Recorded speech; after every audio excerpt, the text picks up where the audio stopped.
Welcome to UFHL Now! A close-up look at the ultimate fantasy hockey league. The most realistic fantasy gameplay. High stakes. High reward. Here's your host, the owner of Duckman's Domination in the UFHL, and the Mighty Mallards of the UFAHL, Dean Millard.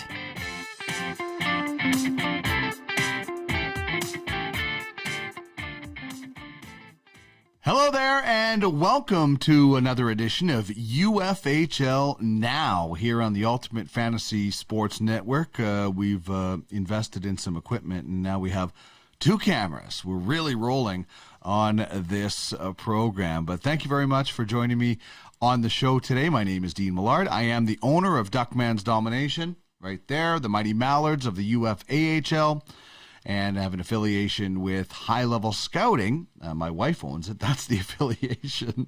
And Craig Button, we're proud to have him not only as the president of scouting with High Level Scouting, but the vice president of scouting with Duckman's Domination, along with George Batchel, putting together the best prospect system in the UFHL. As mentioned, we are proudly broadcast on the Ultimate Fantasy Sports Network. You can get in touch with us at UFSN on Twitter, at UFS Network. You can also email us, UFSN at UFFsports.com. If you have a fantasy sports show, whether it's daily, monthly, weekly, if you think it fits on the format that we have going, please reach out and we can chat with you. You can also follow Duckman's Domination at Ducks Domination on Twitter. So here is kind of what we're going to be talking about today. We're going to be talking about the playoffs. Playoffs? Yeah, the playoffs. Playoffs? We are talking about the playoffs, Mr. Mora. We're also going to be discussing how David Perron is getting the Yetis into a really, really good position. We'll be looking at the top 5 assists leaders from the blue line, our top 10 standings, lots of movement, and there could be more. And, of course, Larry Fisher, our UFHL insider, joins us each and every week to give us the goods on what's going on. So all of that coming up right after this.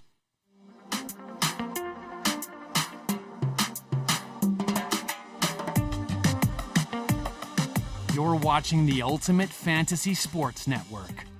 UFSN, your one-stop fantasy shop. Get in touch on Twitter at UFS Network. Email us, ufsn at uffsports.com.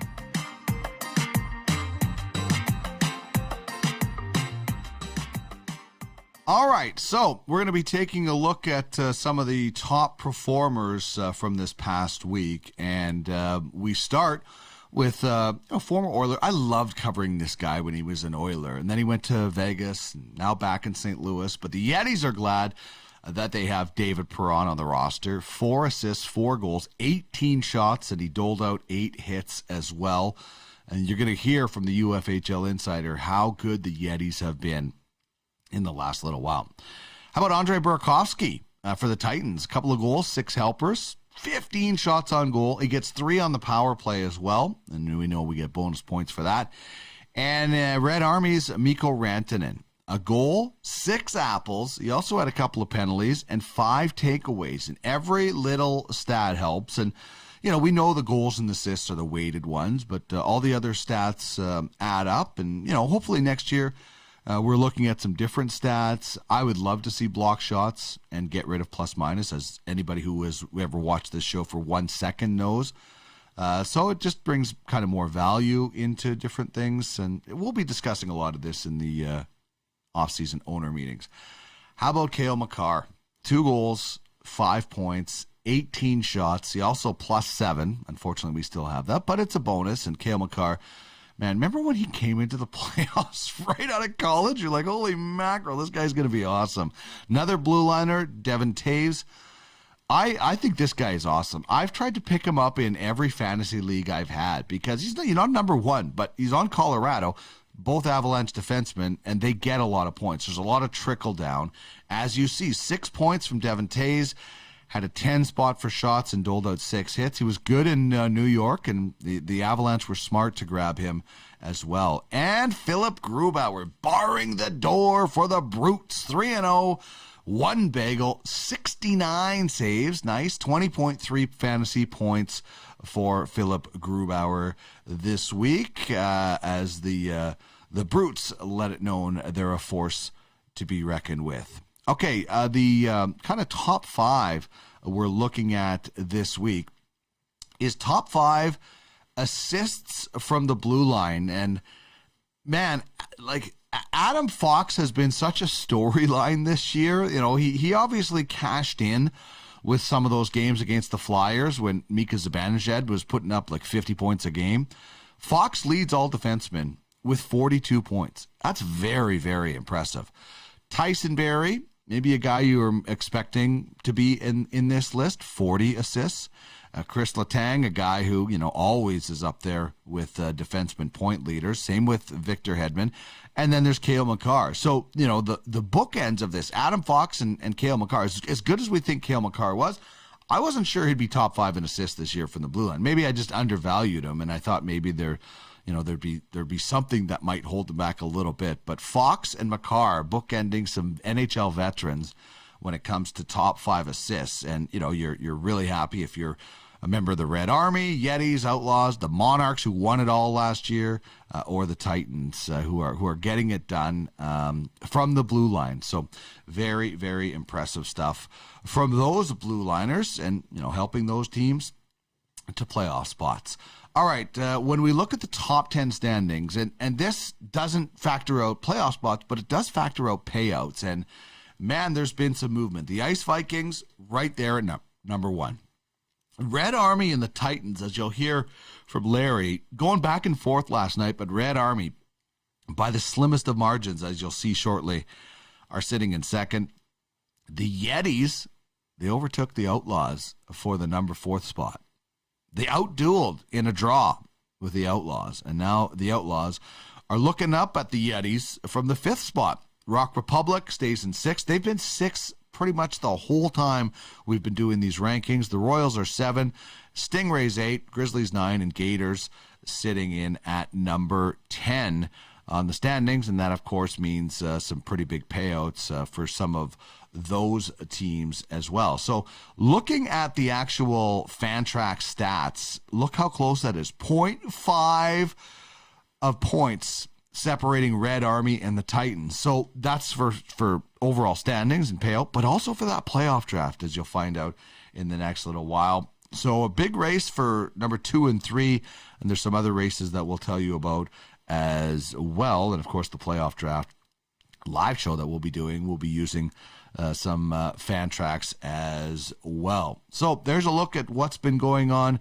in the UFHL now. Here's a quick look at what you need to know about in the offseason. Yeah, I know we're focused on the playoffs, but for those teams that aren't in the playoffs, you'll be focused on the playoff draft. But know about these dates. 48 hours after the Klein Cup, $1,000 is due for your entry fee. Also, that's when the buyout window begins. July 17th is the deadline for protected lists. July 21st and 22nd will be the UFL expansion draft, where the Bentley Jacks will take a player from each team. July 24th is the UFHL entry auction. A day later, on the 25th, the futures auction. And July 28th is when NHL free agency begins. So a few off-season dates for you to keep in mind if you aren't one of the lucky 16 franchises in the UFHL playoffs. And we're going to learn a whole lot about that in the next segment when we bring on the insider for the UFHL, Larry Fisher. This is UFHL Now.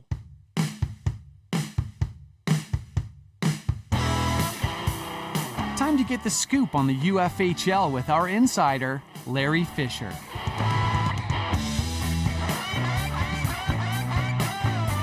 He's had lines in the water all week long. What will he reel in for us today?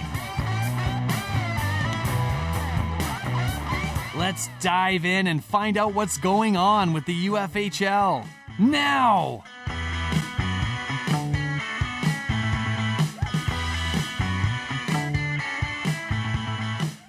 as we welcome you back into the Marsh at Podcast Alley and bring in my good friend and UFHL insider Larry Fisher. And Larry, I finally, I think, have made Trish somewhat understand why I collect things all the time. I now have a reason for all my collectibles with the wide shot that we've added to the show. And so at least she won't give me the stink eye when I pull up a bobblehead in a store and say, do you think this would be good? So I think we're good now. I think there's a reason that she understands this now.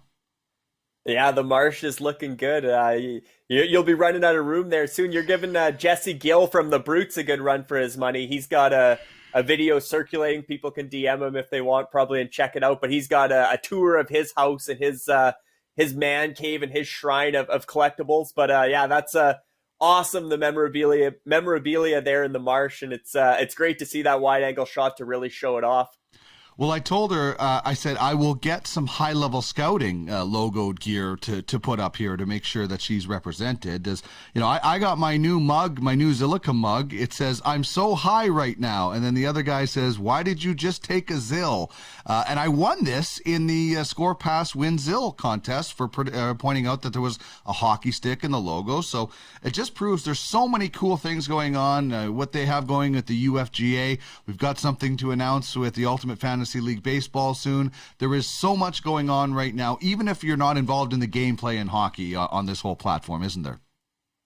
Yeah, there's always something going on, and there are a lot of cool contests. I know soccer or European football is getting one going for Euro 2021 as well. So even if the fantasy leagues and the actual NFT gameplay side isn't up and running yet, there's every sport is slowly getting off the ground, or in some terms fastly or quickly getting off the ground in the UFFS ecosystem, and there's always something to do. So yeah, it's a great environment, and for anybody who's not part of UFFS yet, you want to get on Telegram and just sort of find your favorite sport. Likely it's up and running, and see what kind of contests are going on. All right. Well, there was definitely a pretty big contest to get that final playoff spot in the UFHL Now, and it was the Stallions who came down the stretch and won that final playoff spot going away. And their prize, their reward, they get to face the team that almost led wire to wire, a very strong Red Army team. So great for the Stallions. Good luck in the first round. Exactly, Dean. And I called it last night. There are still 5 NHL games remaining.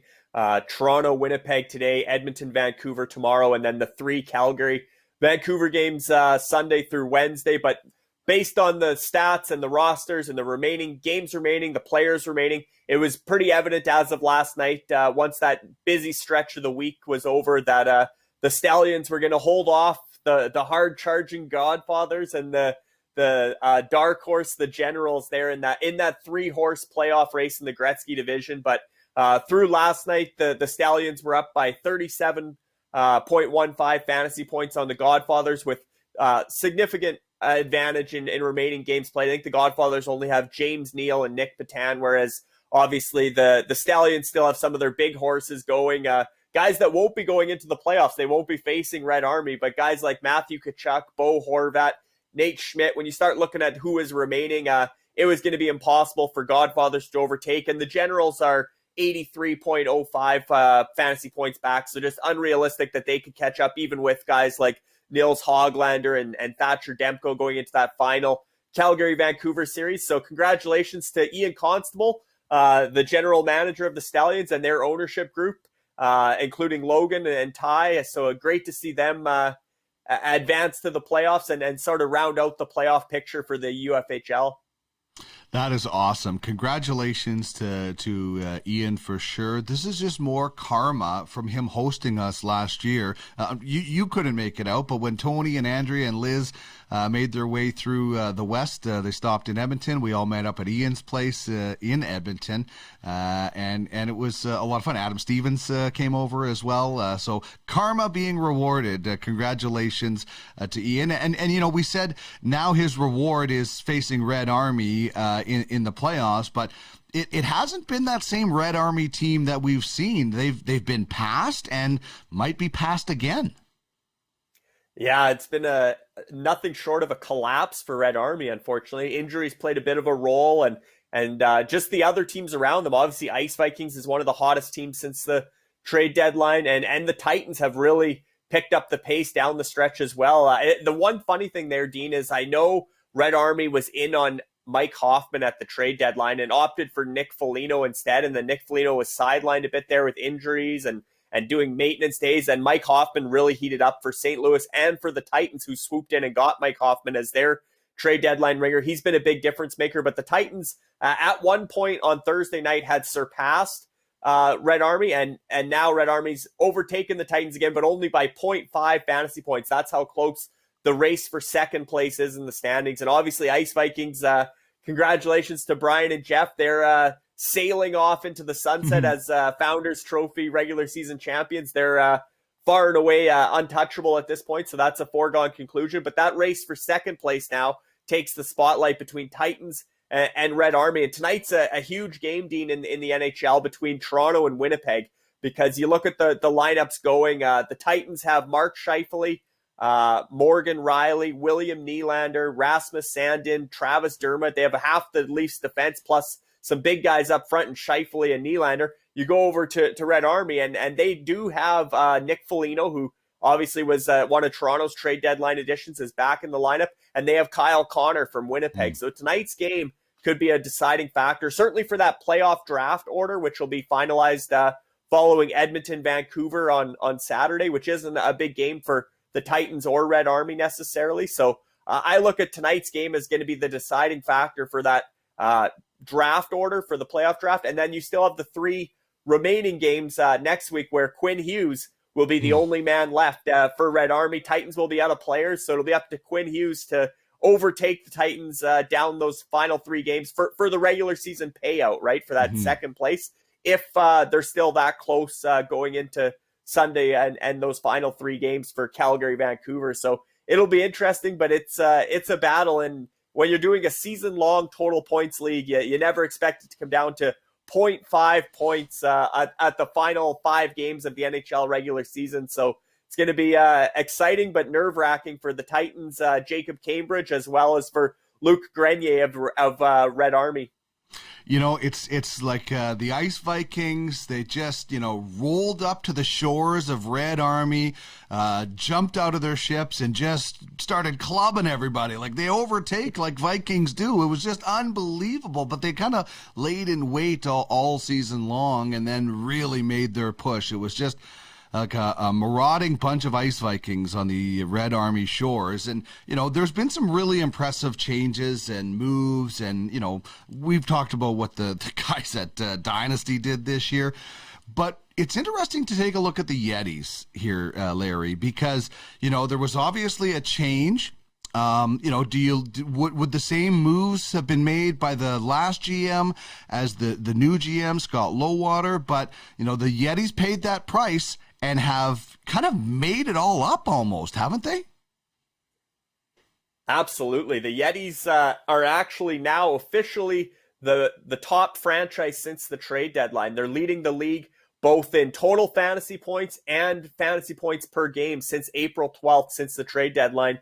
Scott Lowwater was hired on March 30th. He had exactly 2 weeks to, take control of that roster and make some changes. And not only did he make some subtle changes, he made some massive changes, trading away guys like Artemi Panarin, Mitch Marner, really building out the depth, and it's paying dividends right now. And it'll pay dividends into the playoffs because a lot of the players he added, guys like Ryan O'Reilly and David Perron from St. Louis, Jonathan Marchessault from Vegas, the players Scott Lowwater added, Tyson Barrie and Mike Smith from Edmonton, are largely going to the playoffs. So the Yetis are loaded for the playoffs, but you look at the regular season, the fact that they, when Scott Lowwater took over following the penalty that was assessed to the Yetis, they were in 7th place, neck and neck with 8th place. They've climbed their way all the way back to 4th place last night on Thursday, overtaking the Outlaws. Again, only by 0.8 fantasy points. So this is a real race, but that race does favor the Yetis as well. They have Brock Besser. They have some of these guys going. Obviously, Vancouver, Edmonton on Saturday. Again, they have McDavid, Barrie, Mike Smith. So they have more firepower down the stretch than the Outlaws. So it looks like the Yetis are going to make it all the way back to 4th place, overtaking the Royals, Rock Republic, and the Outlaws over this final month of the season, thanks almost entirely to the moves that Scott Lowater did make to increase the depth and get more games remaining, more I think the depth is the biggest thing, to really get that forward group from the three-headed monster of McDavid, Marner, and Panarin to a group of 12 that are all top six forwards, all chipping in night after night to actually exceed as much as the Ice Vikings had such a phenomenal second half and post-trade deadline to overtake Red Army. The Yetis actually have upstaged the Ice Vikings now as far as total points and fantasy points per game since the trade deadline. So just a phenomenal job by Scott Lowater. And like you mentioned, Dean,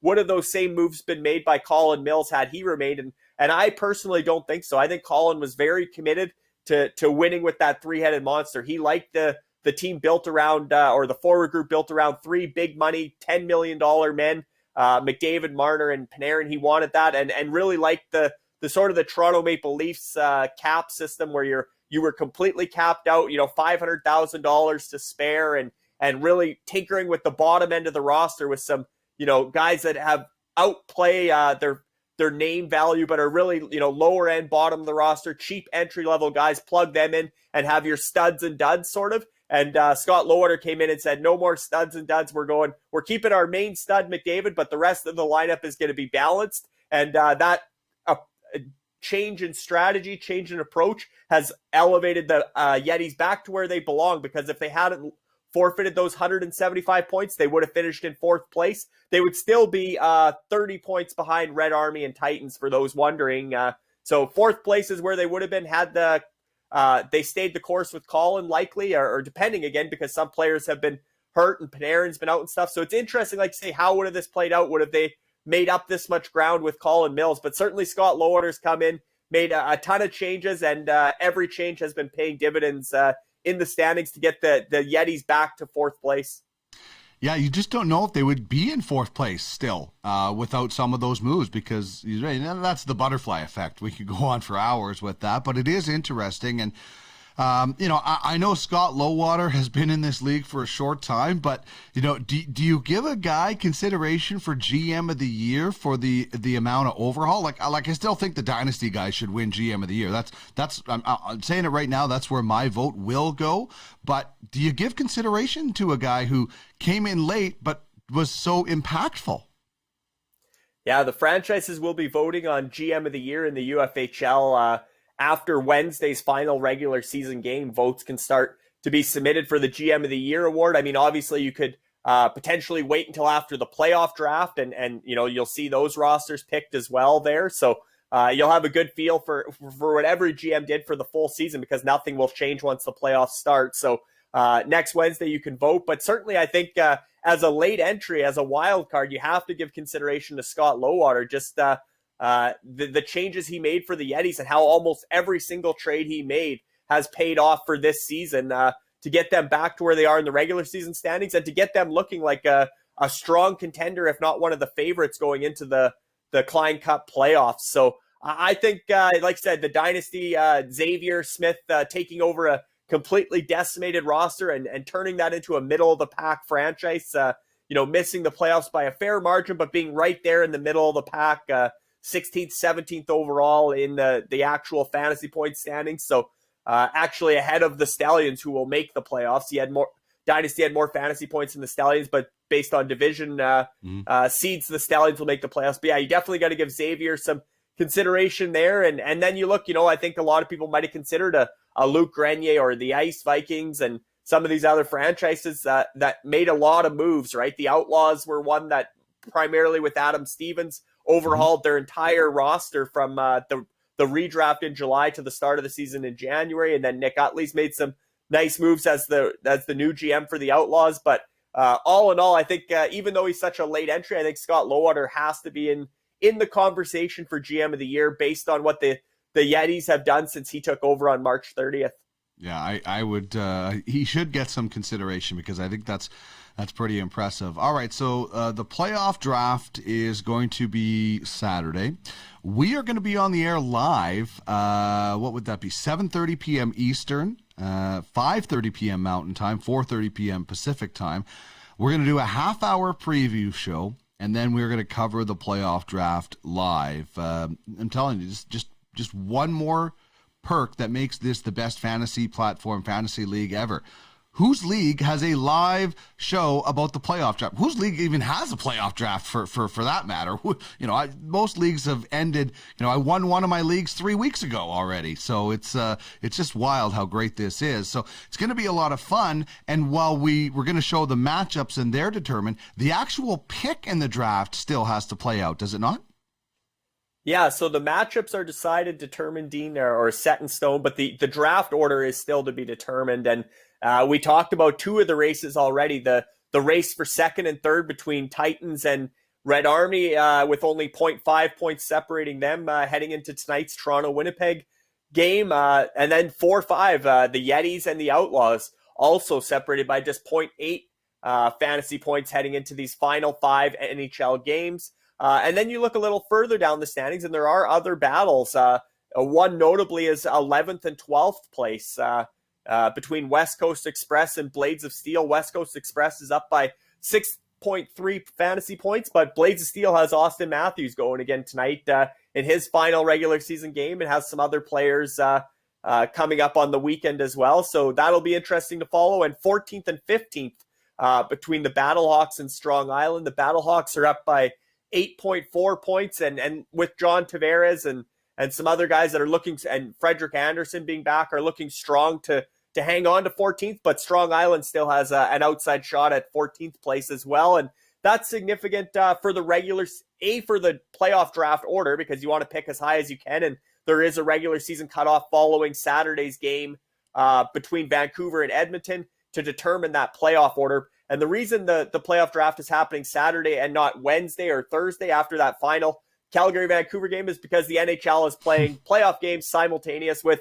regular season games. And if you waited till Wednesday or Thursday to do the playoff draft, some series could be as much as 3-0 already in the NHL playoffs, which kind of tilts things for the playoff draft. So the Brass wanted to do the playoff draft prior to the playoffs, or after only the one game was played with Washington and Boston on Saturday. That game will be in progress during the playoff draft, but certainly the playoff draft order will be finalized by the results from the Vancouver and Edmonton game, as well as tonight's Winnipeg and Toronto game. So 2 more games to go to finalize that playoff draft order, and there are 4 battles there. And then looking at the regular season payouts is the other thing, because the remaining 3 regular season games, the Calgary-Vancouver games, will still count towards those battles in the regular season payouts. And as you know, Dean, the cool thing there is in the UFHL, every franchise gets a payout in the regular season, right from 1 to 31.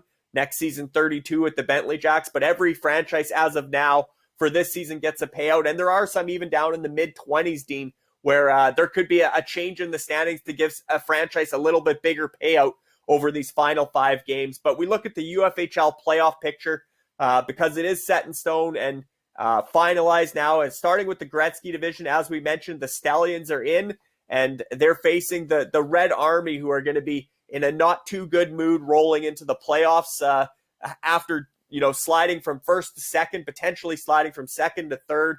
Red Army will be in a bad mood, so that'll be a tough matchup for the Stallions. The Gretzky division bracket also features the Grizzlies against the Battlehawks. You look at the Lemieux division, you have the Ice Vikings against the Blades of Steel, and the Yetis against the Stingrays, which is one of that Lemieux division is the one to watch in the first round of the Klein Cup playoffs. I think those 2 matchups are both going to be very interesting to see how they play out. And then over in the Legends Conference, in the Orr division, you have the Titans against Strong Island and Rock Republic against the Brutes. And then you have that division, as much as I say the Lemieux division is the one to watch, that Orr division has some real battles shaping up there. Those are going to be obviously dependent on the playoff draft results, but those 2 matchups in the Orr division are going to be lots of fireworks as well. And last but not least, the Howe division with the Outlaws against West Coast Express and the Royals against the Gators. So that's how the UFHL playoff picture is taken shape throughout the season and now is locked in. Those will be the matchups. All right, so what are you looking at as far as favorites? If there's people out there that, we do have the UFHL NHL playoff draft pool that we are doing, the playoff pool. So who are some of the favorites that you're looking at? Some of the teams you're really going to be watching heading into, the draft, and then obviously the playoffs, but particularly the favorites heading into the draft. So one thing that's really interesting here, Dean, is you look at the regular season, the teams that were powerhouses, the Ice Vikings and the Red Army particularly, where, the 1-2 most of the way, they're both very depleted heading into the playoffs. They don't have a lot of players from NHL playoff teams, so they're losing, well over half their roster, including some of most of their key guys are lost from the regular season roster. So I think the Ice Vikings and the Red Army might actually enter playoffs as underdogs to win the Klein Cup, depending again on the draft results, because if they finish 1-2, they'll be picking first and second overall in every round of the playoff draft. It's not a snake draft. If you finish first in the regular season, which the Ice Vikings will, they'll pick first in every round of the playoff draft, and they'll obviously bring on some real studs that way. But just in general, looking at the rosters heading into the playoffs, I wouldn't consider the regular season front runners to be the favorites. I look at Blades of Steel as a team that might be a good bet to upset the regular season champion Ice Vikings in the first round.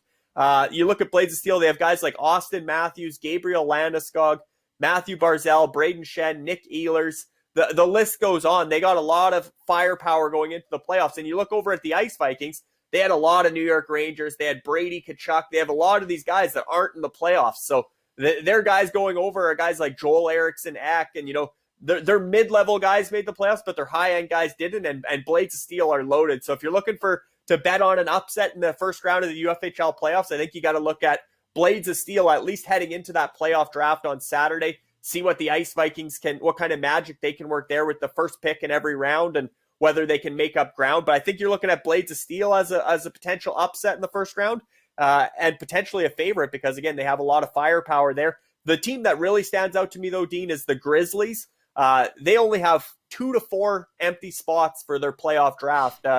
4 spots as of now. If they were to roster Dylan Coughlin in Vegas and Evan Bouchard in Edmonton, which I don't think they're going to, but if they were, they actually only have 2 open spots on their playoff. So they'd have 21 players carrying over out of 23.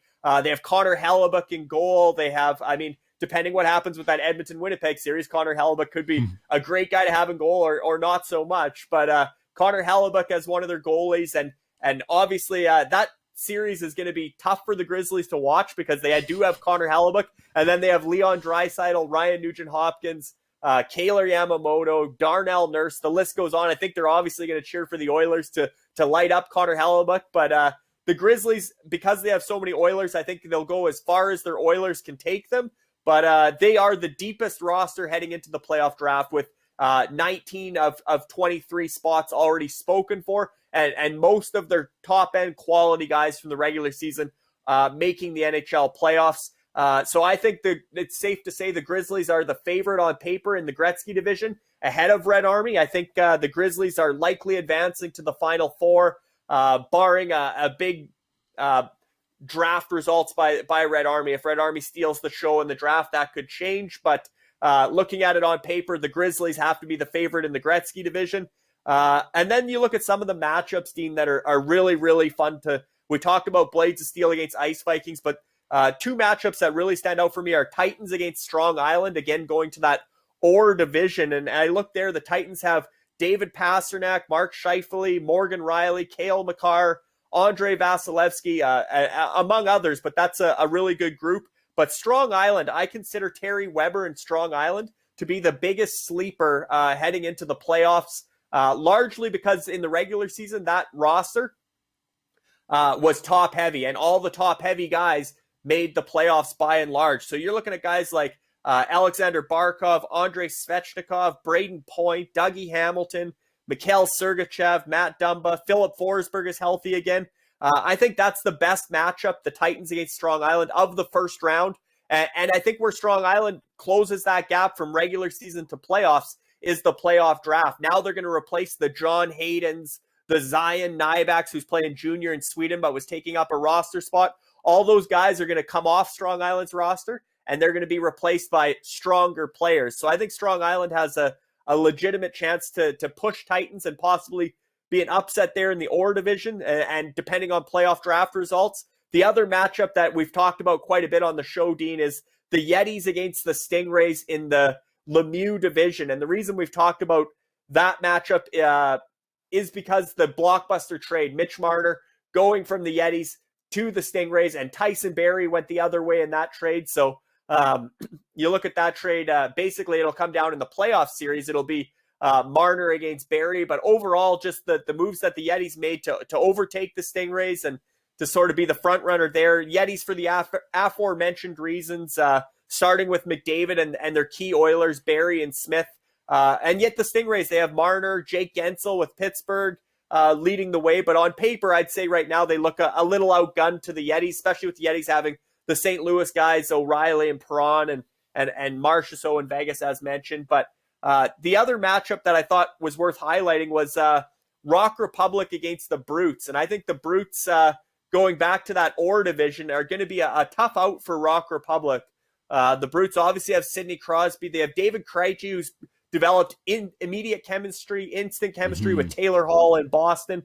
Philip Grubauer in goal with Colorado, and then Shea Weber, Samuel Girard on defense. I think the Brutes are a team that could make some noise in the playoffs. But you look at Rock Republic, Dean, and they're no slouch. They got Patrice Bergeron and Sebastian Aho as a 1-2 punch up front, with the goaltending tandem of Marc-Andre Fleury and Jordan Binnington. So those are sort of the matchups that stand out heading into the playoffs. But we have a playoff draft that some franchises will need upwards of 20 players. The Grizzlies only need 4 players there. They'll only be drafting through round 4. But the playoff draft rosters will look a lot different after the playoff draft. But right now, those are the matchups that stand out. And those are sort of the favorites that stand out as well.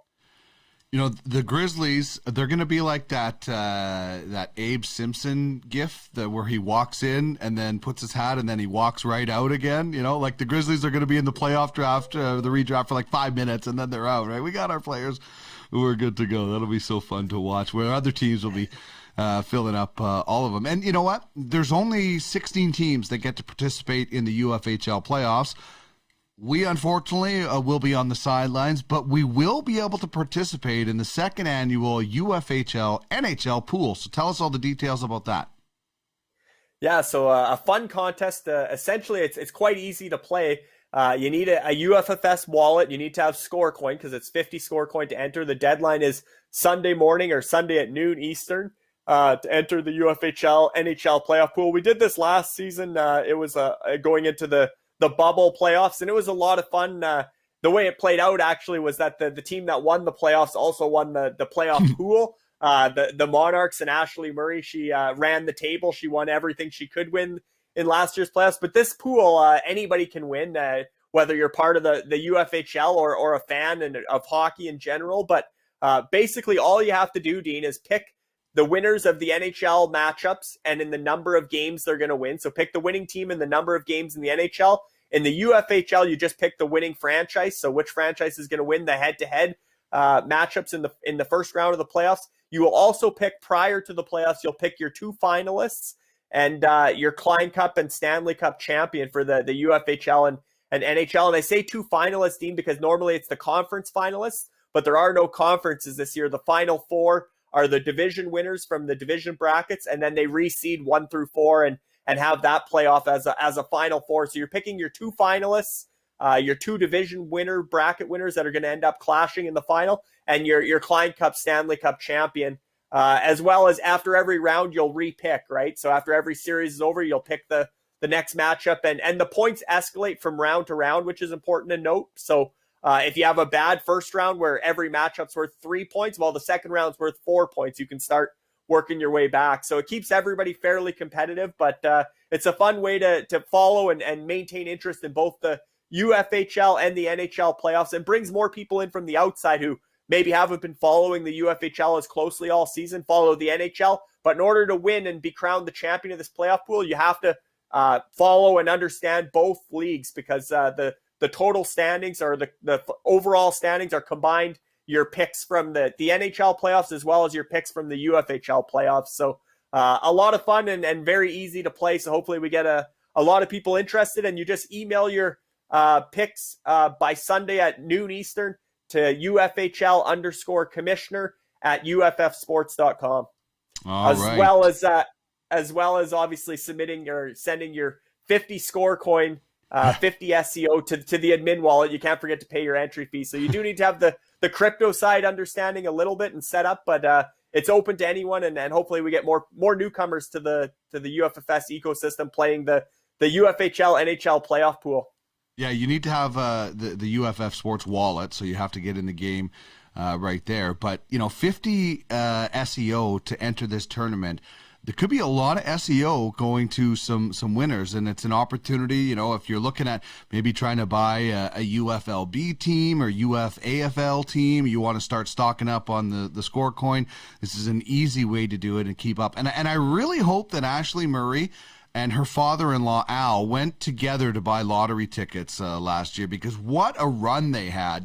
She banked on probably his advice, went with Tampa players, won both the playoff pool and the actual league, and her father-in-law put together a good portion of that team that won the Stanley Cup, man. Like, that would have been they should have both went together to buy their lottery tickets then, because that was absolutely awesome. And to have the Klein Cup and the Stanley Cup in the same house in the same day, I can't imagine how much of a celebration that would be. Speaking of celebrations, Larry, and this is last but not least, but another amazing sale, and somebody that we've gotten to know pretty well, Alex LeBlanc, is heading up UFGA and was the GM of the Battlehawks, getting the whole family involved to buy a franchise.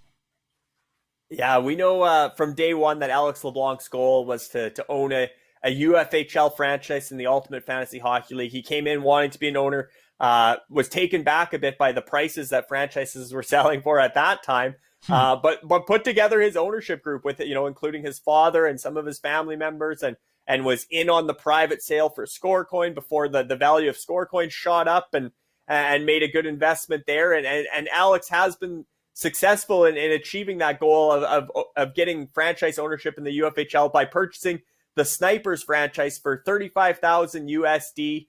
Was a little over 41,000 Scorecoin at the time of purchase on May 10th. But it's great to have Alex having his own franchise in the UFHL now. And I know he's already hired an assistant GM, Marcus, who we're getting to know a little bit. And it'll be interesting to see how they take the Snipers going forward. And on the flip side, Juha, who was one of the OGs in the UFHL, got his franchise for $100 USD back in January 2020. Bought the cheapest franchise he could buy.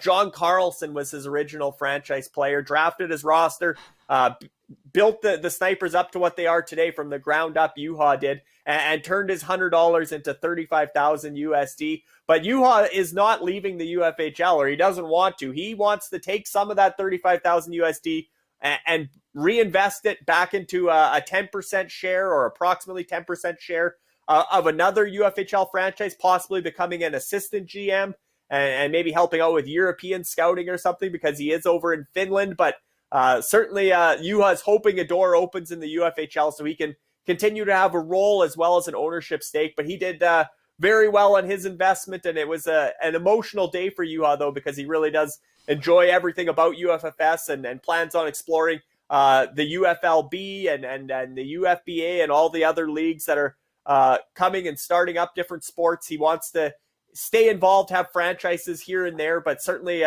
his passion is with the UFHL. Hockey's his favorite sport, so he's hoping to find a fit to stay in the UFHL. Well, I think he did pretty well. I was telling some of my buddies about this. I'm like, yeah, and I thought he had bought in for 200 US, but he bought in for 100. If he would have bought in for 200 US, this is my friend's math, so if it's wrong, blame him. 17,400% return on investment, and it's even more that he bought in for 100. So there are people that are making, even people that bought in for 1,500 as the Blizzard, making incredible returns. I'm telling people that it's not going to be long before we see a six-figure sale, Larry.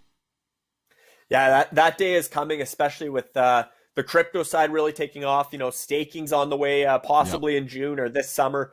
DeFi, there's going to be ways to maximize and leverage your SEO to get more SEO. And once that happens, the people that were in early, especially, are going to have no problem paying six figures for. And you look at, you know, the UFAHL, the NFL version fantasy football league starting up in July, franchise auctions and player drafts and stuff, hoping to get that off the ground for September still this season for the NFL season. If that all comes to fruition, I think there's a lot of people, and the nice thing about the blockchain is everything is transparent. You can go to ViewBlock, you can see the wallets and who has how much Scorecoin, and there's people sitting on more than 2 million Scorecoin, more than $2 million US dollars in Scorecoin. So those guys can pay six figures for an NFL franchise, no problem if they want to. So the money's out there, and the money's coming in more and more every week. Like I said, the Blizzard set the record at 50,000 or more than 50,000 USD for their franchise sale to a crypto investor, Showtime out of the United States. And then now Alex LeBlanc able to achieve his goal of getting a franchise for 35,000 USD. But you're right, everybody who bought in under that 10,000, everybody who got in at the four-figure or amazingly enough the three-figure mark, which includes Duckman's domination, those franchise valuations, you can't wipe the smile off their face. But at the same time, I don't see a lot of those franchises eager to sell because they're really enjoying the gameplay side, the fantasy experience of being a member of the Ultimate Fantasy Hockey League. And once you give that up, the prices aren't going to come down to get it back. So, but there is the plans in place to tokenize the franchises, which allows franchises to bring on shareholders, which as the money increases, the entry fees increase, everything else, I think we'll see more and more franchises sell small shares in order to fund their operating budget if they aren't high-rolling crypto investors that have the six figures or the seven figures to be competing at that level. Well, I took Duckman's domination off the market. It was on the market, and I kind of just wanted to see a number so big beside my team, and just make sure I know what I'm doing when I'm selling. But I did put it up there, took it off because we're going to have some internal discussions. But it was just more of a, what does this feel like to have my franchise up for sale for this amount of money, and then screenshot it and send it to my friends and say, look, somebody's going to buy this from me at some point. It's just wild to think of how this is progressing. I absolutely love it. And I always love the insider advice that you hand out to franchises or scouts, whatever it might be. What are you going with this week? So we talked about the NHL UFHL playoff pool. My advice would be make your picks in there. First, your NHL picks before you head to the UFHL playoff draft tomorrow on Saturday, because I think you want to know who you're taking in the NHL matchups. You want to sort of have your final four, your four division winners in the NHL in mind when you go into that playoff draft. Not that there's anything wrong with best player available approach and just pick the top name that jumps out at you every round, but if you have an idea in your mind, and the NHL playoffs are hard to predict this year, don't get me wrong, there's no slam dunk picks there either, including the North Division. You never know what Montreal could do against Toronto, and Winnipeg's been sliding, but they have the firepower to go, they can match the firepower of Edmonton if they're all going strong. So, but my outlook, or a lot of people have asked me, what would your strategy be for this playoff draft? And the reason why, Dean, I think is because you nailed it.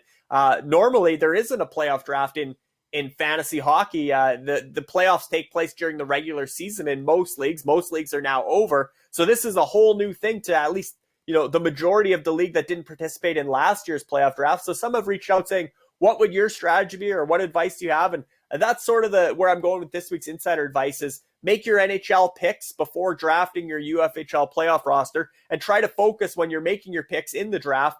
Okay, I think this team's going deep. If you think Boston's beating Washington, take some Bruins, take less Capitals. You just kind of got to pair those two up, your UFHL NHL playoff pool and your picks for your roster in the UFHL playoff draft. That would be my big advice going in there. And quite a few have reached out, surprisingly, but I know they're all doing their own prep, but they just sort of wonder. Some have reached out, hey, what are you thinking for this series? Who do you think's going to win in the NHL? But mostly just how would you approach this playoff draft? Do you do what the Monarchs did last year and just pick one team? This is the Stanley Cup champion. I'm taking, as Ashley did, 9 skaters from Tampa Bay. And she had Ben Bishop as the goaltender as well, but he was obviously, or at that time he was already in Dallas, my apologies. But she had a lot of players from Tampa Bay and really loaded up, and it paid off for her. But do you want to go heavy on one favorite that you think's going all the way? Do you want to pick your final two? Do you want to pick your final four? And certainly you got to get out of the first round still, so you don't want to necessarily be picking fourth liners from the team you think's going all the way over second liners from a franchise that might lose in the first round, because you still got to win your first round matchup head to head. So there's so much strategy goes into this playoff draft, but I would certainly have my NHL picks in mind when I sat down to do the UFHL playoff draft. All right, well, I've zoomed in a little bit to let you know who I think is going to win one first-round playoff matchup. I think the Jets, with their center depth, is going to take the Oilers out. So zooming in on the little Garden Gnome Winnipeg Jet, that is my pick. One of them, anyway, for the first round. There's going to be so much excitement going on in the next little while. We're going to be right back at this, in just over 24 hours doing the live playoff draft. So I know you don't get a lot of sleep, but, try to get a few winks. I know all the playoff teams will have the Klein Cup dancing in their heads as they go to sleep tonight. So, Larry, I'm looking forward to the live playoff draft with you tomorrow. Looking forward to seeing how teams shape up, and I'm really looking forward to next year being in the live playoff draft. So thanks, as always, for your information, and leave you with one more shot of the Garden Gnome Jet. Thanks, as always, Larry. Yeah, thanks, Dean. And for the 16 franchises that are in the playoff draft tomorrow, they can go on Fantrax to the playoff league and enter the draft room, and they can also sort by players and fantasy points from the regular season. To the player pool is all populated now that the Generals and Godfathers have been removed and the Stallions are locked in. So you can go do your game planning tonight, tomorrow, ahead of the playoff draft. But it's going to be very interesting to see where all these players go, and there is a group of talent there in the playoff pool. Even guys that missed the entire season, like Nikita Kucherov. Where's he going to go? But that's all topics for tomorrow's pre-draft show, and can't wait to discuss some of the player pool tomorrow.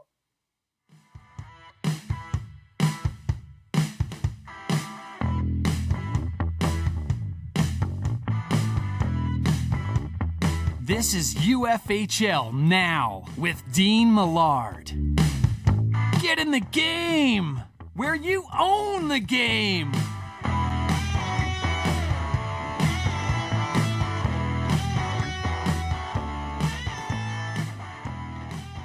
All right, that's going to wrap it up. Another jam-packed insider segment with Larry Fisher, and it's jam-packed because we have so much going on. As mentioned, we've got the live draft show right here on UFSN Saturday, 7:30 p.m. Eastern, 4:30 p.m. Pacific, 5:30 Mountain Time, where I am.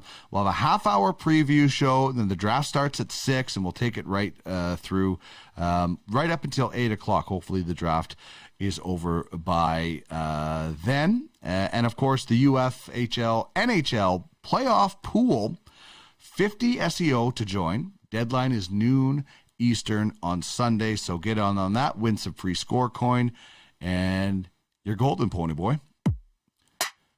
That's going to mean it's time to wrap up the show and get ready for another huge UFFS podcast this weekend. Last time we went to Singapore and Costa Rica. This time we're going to India. It's going to be so much fun. Big thanks to Larry Fisher for joining me as usual. Him and I will be on the UFHL playoff draft show. So amazing, the things that we have in this platform. Way better than anything that is out there, not even remotely close. So thanks to Larry. Thanks to you for watching. Enjoy the weekend in hockey, everybody. Have a great time. This has been UFHL Now.